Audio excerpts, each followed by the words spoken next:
नमस्कार दोस्तों, राधे राधे, जय श्री कृष्णा। एक बार फिर से आप सभी का स्वागत करती हूँ अपने YouTube चैनल पर। दोस्तों, आइए आज सुनते हैं संतोषी माता की व्रत कथा। एक बार की बात है, एक गांव में एक बुढ़िया रहती थी जिसके 7 बेटे थे। 6 बेटे कमाने वाले थे और एक बेटा निकम्मा था। बूढ़िया माँ 6 पुत्रों का जूठा खाना अपने उस 7वें बेटे को देती थी। 7वां पुत्र एक दिन अपनी पत्नी से बोला, देखो मेरी माता मुझे कितना प्रेम करती है। वो बोली, क्यों नहीं, सबका जूठा बचा हुआ खाना तुमको खिलाती है। देखा है मैंने उनका प्रेम। वो बोला, जब तक मैं अपनी माँ को ऐसा करते हुए अपनी आँखों से नहीं देख लूँगा, मैं यह नहीं मान सकता। उसकी पत्नी ने हंसकर कहा, देख लोगे तब तो मानोगे ना। कुछ दिन बाद एक बड़ा त्योहार आया। घर में कई प्रकार के भोजन और चूरमे के लड्डू बने। वह अपनी पत्नी की बात को जांचने के लिए सिर दर्द का बहाना बनाकर पतला सा कपड़ा सिर पर ओढ़कर रसोई में जाकर सो गया और कपड़े में से सब देखता रहा। उसके 6 भाई भोजन करने आए। उसने देखा कि उसकी माँ ने उनके लिए सुंदर सुंदर आसन बिछाए, 7 प्रकार की रसोई परोसी और आग्रह करके उन्हें भोजन कराती रही। 6 भाई भोजन कर उठ गए तब उसकी माँ ने उन थालियों में से लड्डुओं के टुकड़ों को उठाया और उनका एक लड्डू बना दिया। जूठन साफ करके माँ ने उसको पुकारा, उठ बेटा उठ, तेरे भाइयों ने भोजन कर लिया है, तू भी उठकर भोजन कर ले। उसने अपनी माँ को ऐसा करते हुए देख लिया। उसने अपनी माँ से कहा, माँ मुझे भोजन नहीं करना, अब मैं परदेश जा रहा हूँ। उसकी माँ ने कहा, कल जाना हो तो आज ही चला जा। वह बोला, हाँ हाँ जा रहा हूँ। यह कहकर वह अपने घर से निकल गया। चलते समय उसे अपनी पत्नी की याद आई। उसकी पत्नी गौशाला में कंडे थाप रही थी। वह वहां जाकर बोला, मेरे पास तो कुछ नहीं है, यह एक अंगूठी है, इसे ले लो और मुझे अपनी कोई निशानी दे दे। वह बोली कि मेरे पास क्या है, यह गोबर भरा हाथ है। वह कहकर उसकी पत्नी ने उसकी पीठ पर गोबर के हाथ की थाप मार दी और वह फिर वहां से चल दिया। चलते चलते दूसरे देश में पहुंचा। वहां एक साहूकार की दुकान थी। वह वहां जाकर बोला, सेठ जी मुझे नौकरी पर रख लो। साहूकार को भी एक नौकर की सख्त जरूरत थी। साहूकार ने कहा, काम देखकर ही तुझे तनख्वाह मिलेगी। उसने कहा, सेठ जी जैसा आप ठीक समझे, और उसे साहूकार के यहाँ नौकरी मिल गई। वह वहाँ दिन रात काम करने लगा। कुछ दिनों में दुकान का लेन देन, हिसाब किताब, ग्राहकों को माल बेचना, सारा काम उसने संभाल लिया। साहूकार के 7-8 नौकर थे। वह सब यह देखकर चक्कर खाने लगे, लेकिन उसने अपनी लगन, परिश्रम और ईमानदारी से सभी को पीछे छोड़ दिया और उसे अपने किए का फल मिला। सेठ ने भी उसका काम देखा और 3 महीने में ही उसे मुनाफे में साझेदार बना लिया। परिश्रम करते करते 12 साल बीत गए और वह उस नगर का एक नामी सेठ बन गया और सेठ अपना सारा कारोबार उस पर छोड़कर वहां से बाहर चला गया। अब उधर उसकी पत्नी पर क्या बीत रही थी, वह सुनते हैं कि सास ससुर उसे दुख देने लगे। घर का सारा काम करवाकर उसे लकड़ी लेने जंगल भी भेजते थे और इसी बीच घर के आटे में जो भूसी निकलती उसकी रोटी बनाकर रख दी जाती और फूटे नारियल की नरेली में पानी डाल दिया जाता। इस तरह उसे खाना दिया जाता और उसके दिन इसी तरह बीत रहे थे। एक दिन जब वह जंगल में लकड़ी लेने जा रही थी तो उसे रास्ते में बहुत सी स्त्रियां संतोषी माता का व्रत करते हुए दिखाई दी। वो वहां खड़ी होकर पूछने लगी कि बहनों, तुम किस देवी का व्रत कर रही हो और इसे करने से क्या फल मिलता है? इस व्रत को करने की क्या विधि है? यदि तुम अपने इस व्रत का विधान मुझे समझा कर कहोगी तो मैं तुम्हारा बड़ा एहसान मानूंगी। उनमें से एक औरत ने कहा, सुनो, यह संतोषी माता का व्रत है। इसको करने से निर्धनता, दरिद्रता का नाश होता है, लक्ष्मी आती है और मन की चिंताएं दूर होती हैं।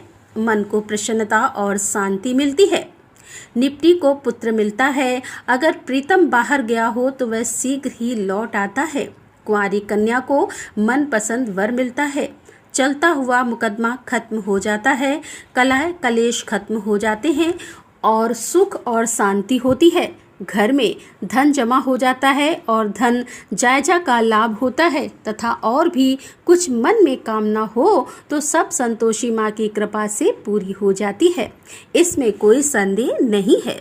उसने पूछा कि यह व्रत कैसे किया जाता है, यह भी बताओ तो तुम्हारी बड़ी कृपा होगी। वो स्त्री कहने लगी कि बिना परेशानी, श्रद्धा और प्रेम से जितना भी हो सके प्रसाद लेना, 5 पैसे से 1.25 आने तथा इससे भी ज्यादा शक्ति और भक्ति के अनुसार गुड़ और चना लेना, हर शुक्रवार को निराहार रहकर कथा कहना और इसके बीच क्रम नहीं टूटे, लगातार नियम पालन करना। कथा सुनने वाला कोई ना मिले तो घर में घी का दीपक जलाकर उसके आगे जल का पात्र रखकर कथा को कहना या सुनना, परंतु नियम ना टूटे। जब तक कार्य सिद्ध ना हो नियम का पालन करना और कार्य सिद्ध हो जाने पर व्रत का उद्यापन करना।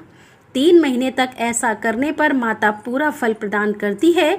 यदि किसी के ग्रह खोटे हों तो माता 1 वर्ष में अवश्य उन्हें भी सही कर देती है।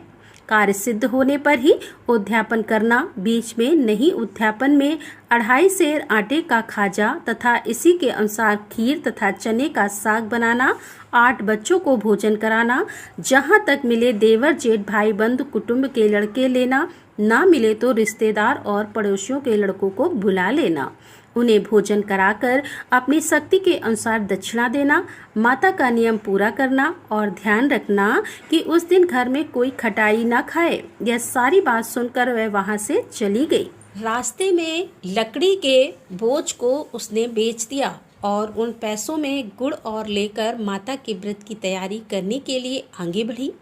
रास्ते में संतोषी माता के मंदिर में जाकर माता के चरणों में लौटने लगी और विनती करने लगी कि माँ, मैं दीन हूँ, निपट मूर्ख हूँ, व्रत के नियम नहीं जानती, मैं बहुत दुखी हूँ। हे माता, मेरे दुख को दूर कर, मैं तेरी शरण में आई हूँ। माता रानी को उस पर दया आ गई। एक शुक्रवार बीता कि दूसरे शुक्रवार को ही उसके पति का पत्र आया और तीसरे शुक्रवार को उसका भेजा हुआ पैसा भी आ गया। यह देखकर उसकी जेठानी सब मुंह सिकोड़ने लगी। इतने दिनों बाद इतना पैसा कहाँ से आया? उनके लड़के ताने देने लगे। काकी के पास अब पत्र आने लगे हैं, रुपया आने लगा है, अब तो काकी की खातिर बढ़ेगी, अब तो काकी बुलाने से भी नहीं बोलेगी। बेचारी सरलता से कहती, भैया पत्र आए, रुपया आया तो हम सबके लिए ही अच्छा है। ऐसा कहकर आंखों में आंसू भरकर संतोषी माता के मंदिर में जाकर वो रोने लगी। माँ, मैंने तुमसे पैसा नहीं मांगा, मुझे पैसों का क्या काम, मुझे तो अपने सुहाग से काम है, मैं तो अपने स्वामी के दर्शन और सेवा मांगती हूँ। तब माता ने प्रसन्न होकर कहा कि जा बेटी, तेरा स्वामी जल्द ही आएगा। यह सुनकर वह खुशी से बावली होकर घर आकर काम करने लगी। संतोषी माँ विचार करने लगी कि इस भोली पुत्री से मैंने कह तो दिया कि तेरा पति शीघ्र आएगा, पर आएगा कहाँ से? वह तो इसे स्वप्न में भी याद नहीं करता। उसे इसकी याद दिलाने मुझे ही जाना पड़ेगा।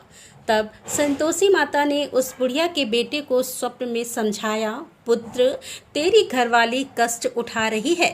वो बोला, हाँ माता, यह मुझे मालूम है, परंतु अब मैं क्या करूं? वहाँ कैसे जाऊं?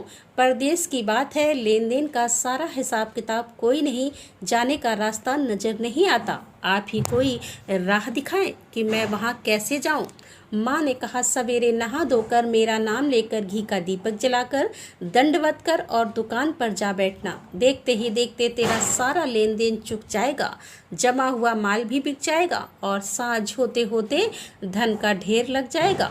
वो अगले दिन सुबह जल्दी उठा। उसने अपने मित्र, बंधुओं और परिचितों को स्वप्न में माता के द्वारा कही गई बात सुनाई। वह सब उसकी बात सुनकर उसका मजाक उड़ाने लगे। वो कहने लगे कि कभी सपने भी सच होते हैं। एक बूढ़ा व्यक्ति बहुत समझदार था। वो बोला, देखो भाई, मेरी बात मानो, देवी ने जैसा कहा है वैसा ही करना, ऐसा करने में तेरा क्या जाता है। बूढ़े आदमी की बात मानकर वह नहा धोकर संतोषी माता को प्रणाम कर घी का दीपक जलाकर दुकान पर जा बैठा और शाम तक उसके यहाँ धन का ढेर लग गया और सारे लेन देन भी निपट गए। वह यह देखकर बहुत हैरान हुआ और मन में संतोषी माता का नाम लेकर प्रसन्न होकर सब काम निपटाकर वह अपने घर के लिए रवाना हुआ। उधर उसकी पत्नी जंगल में लकड़ी लेने गई। लौटते समय जब वह बहुत थक गई तो संतोषी माता के मंदिर पर विश्राम करने के लिए वह बैठ गई। यह तो उसके रोज का स्थान था। धूल उड़ती देखकर उसने माता से पूछा कि हे माता, धूल कैसे उड़ रही है। माता ने कहा, हे पुत्री, तेरा पति आ रहा है। अब तू ऐसा कर, इन लकड़ियों के 3 बोझ बना, एक नदी के किनारे रख दे, दूसरा मेरे मंदिर पर और तीसरा अपने सर पर रख ले। तेरे पति को लकड़ी का गट्ठर देखकर तुमसे मोह पैदा हो जाएगा। यह वहाँ रुकेगा, नाश्ता पानी बनाकर खाकर माँ से मिलने जाएगा। तू लकड़ी का बोझ उठाकर जाना और बीच चौक में गड्ढा डालकर 3 आवाजें जोर से लगाना। लो सासू जी, लकड़ियों का गट्ठा, लो भूसी की रोटी, 2 नारियल के खोपड़े में पानी, 2 आज कौन मेहमान आया है। संतोषी माता की बात सुनकर वह बोली, बहुत अच्छा माँ। और यह कहकर लकड़ियों के 3 बोझ एक नदी के तट पर, दूसरा माता के मंदिर में रख दिया। इतने में ही मुसाफिर वहां आ पहुंचा। सूखी लकड़ी देखकर उसको इच्छा हुई कि अब वह यहीं विश्राम कर ले और भोजन बनाकर खा पीकर अपने गांव के लिए चले। इस प्रकार वह अपने गांव में आ गया। उसी समय बहू सिर पर लकड़ी का गट्ठा ले आई और उस गट्ठा को आंगन में डालकर जोर से 3 आवाजें दी। लो सासू जी, लकड़ी का गट्ठा लो, रोटी दो, नारियल के खोपड़े में पानी दो, आज कौन मेहमान आया है। यह सुनकर सास ने अपने दिए हुए कष्टों को भुलाने के लिए बहू से कहा, बहू तू ऐसा क्यों कहती है, तेरा मालिक ही तो आया है। बैठ, मीठा मट्ठा भात खाकर कपड़े गहने पहन ले। पत्नी की आवाज सुनकर उसका स्वामी बाहर आ गया। उसके हाथ में पहनी अंगूठी देखकर वह व्याकुल हो गया। उसने माँ से पूछा, माँ यह कौन है। उसकी माँ बोली, बेटा यह तेरी पत्नी है। आज 12 वर्ष हो गए हैं जब से तू गया है, तब से सारे गांव में जानवर की तरह भटकती फिरती है, कुछ काम काज नहीं करती, 4 समय आकर खाना खाती है और तुझे देखकर भूसे की रोटी और नारियल के खोपड़े में पानी मांगती है। वह बोला, माँ मैंने सब देख लिया है, तुम मुझे दूसरे के घर की चाबी दो, अब मैं उसी में रहूंगा। वो बोली, ठीक है बेटा, जैसी तेरी मर्जी। उसने दूसरे घर को खोलकर सारा सामान जमाया। एक ही दिन में वहां राजा के महल जैसा ठाट बाट बन गया। अब क्या था, वो सुख भोगने लगी। अगले शुक्रवार को उसने अपने पति से कहा कि मुझे संतोषी माता का उद्यापन करना है। पति बोला, बहुत अच्छा है, खुशी से कर लो। वो जेठ के लड़कों को भोजन के लिए कहने गई और उन्हें मंजूर कर लिया। परंतु जेठानी ने अपने बच्चों को सिखाया कि देखो रे, भोजन के समय सब लोग खटाई मांगना, जिससे उसका उद्यापन पूरा ना हो पाए। लड़के भोजन करने आए और खीर पेट भर के खाई, परंतु बाद में याद आते ही कहने लगे, हमें कुछ खटाई खाने को दो, खीर खाना हमें भाता नहीं। बोले, पैसे लाओ। भोली बहू कुछ नहीं जानती थी, उसने उन्हें पैसे दे दिए। लड़कों ने बाहर जाकर उन पैसों से इमली खरीदी और खाई। ये देखकर बहू पर माताजी ने कोप कर दिया। राजा के दूत उसके पति को पकड़ कर ले गए। बहू से यह सब सहन नहीं हुआ। वह संतोषी माता के मंदिर गई और कहने लगी कि माता, हंसाकर क्यों रुलाने लगी हो। माता बोली, पुत्री तूने मेरा व्रत भंग किया, इतनी जल्दी ही सारी बातें भुला दी। वो बोली, माता मैं भूली नहीं हूँ, मैंने कुछ अपराध नहीं किया है, मुझे तो लड़कों ने भूल में डाल दिया, मुझे क्षमा कर दो। वो बोली, अब मैं कोई भूल नहीं करूँगी, आप बताओ मेरे पति वापस कैसे आएंगे। तब माँ ने कहा, पुत्री जा, तेरा पति रास्ते में तुझे आता मिलेगा। वह मंदिर से निकलकर बाहर आई तो रास्ते में उसे अपना पति आता हुआ मिला। उसने पूछा कि तुम कहाँ गए थे। वो बोला, इतना जो धन कमाया है उसका कर राजा ने मांगा था, उसे ही भरने चला गया था। वह प्रसन्न होकर बोली, अच्छा हुआ, ठीक है, अब घर चलो। फिर अगला शुक्रवार आया। वह बोली, मुझे माता का उद्यापन फिर से करना है। पति ने कहा ठीक है कर लो। फिर वह जेठ के लड़कों के पास भोजन को कहने गई। जेठानी ने लड़कों को सिखा दिया कि तुम पहले की ही तरह इस बार भी खटाई मांगना। लड़के भोजन करने बैठे, लेकिन भोजन करने से पहले ही कहने लगे, हमें खीर पूरी नहीं भाती, इसे खाने से हमारा जी बिगड़ता है, कुछ खटाई खाने के लिए दो। वह बोली, खटाई तो तुम्हें खाने को नहीं मिलेगी, अगर यह खाना खाना है तो खाओ, नहीं तो जाओ। उनके चले जाने पर उसने ब्राह्मण के लड़कों को बुलाकर भोजन करवाया और दक्षिणा की जगह उन्हें एक एक फल दिया। इससे संतोषी माता बहुत प्रसन्न हो गई। माता की कृपा से 9 महीने के बाद उसको चंद्रमा के समान एक सुंदर पुत्र प्राप्त हुआ। पुत्र को लेकर वह प्रतिदिन संतोषी माता के मंदिर जाने लगी। माँ ने सोचा कि वह रोज आती है, क्यों ना आज मैं ही इसके घर चलूं, इसका आसरा देखूं तो सही कि यह कहाँ रहती है। यह विचार कर माता ने एक भयानक रूप बनाया। गुड़ और चने से सना हुआ मुंह, ऊपर से मोटे मोटे ओंठ जिन पर मक्खियां भिनभिना रही थी। जैसे ही माँ ने दहलीज पर पैर रखा, उन्हें देखते ही उसकी सास चिल्लाई, देखो रे, कोई चुड़ैल डाइन आ रही है, लड़कों इसे भगाओ, नहीं तो यह हम सबको खा जाएगी। बहू ने रोशनदान से देख लिया और वह वहीं से प्रसन्न हो उठी। आज मेरी माता मेरे घर आई हैं, यह कहकर वह खड़ी हुई और दूध पीते बच्चे को गोद से उतार दिया। इस पर उसकी सास क्रोध में भरकर बोली, अरे इसे देखकर कैसे उतावली हो रही है, जो बच्चे को भी पटक दिया। इतने में माता के प्रताप से जहाँ देखो वहाँ लड़के ही नजर आने लगे। वह बोली, माँ मैं जिनका व्रत करती हूँ यह वही संतोषी माता है। इतना कहकर उसने अपने घर के सारे किवाड़ खोल दिए। सबने माता के चरण पकड़ लिए और विनती करके कहने लगे कि हे माता, हम मूर्ख हैं, अज्ञानी हैं, तुम्हारे व्रत की विधि हम नहीं जानते, तुम्हारा व्रत भंग कर हमने बहुत बड़ा अपराध किया है। हे माता, आप हमारे अपराधों को क्षमा करो। इस प्रकार कहने पर संतोषी माता प्रसन्न हो गई। इसके बाद उसकी सास कहने लगी कि हे संतोषी माता, आपने बहू को जैसा फल दिया वैसा सबको देना। जो यह कथा सुने या पढ़े उसका सभी मनोरथ पूर्ण हो। जय संतोषी माता की। तो दोस्तों, यह थी संतोषी माता के व्रत की कथा। आपको यह कथा कैसी लगी कमेंट करके ज़रूर बताएं। साथ ही मेरे चैनल को सब्सक्राइब करना ना भूलें। राधे राधे, जय श्री कृष्णा, हर हर महादेव, जय भोलेनाथ की।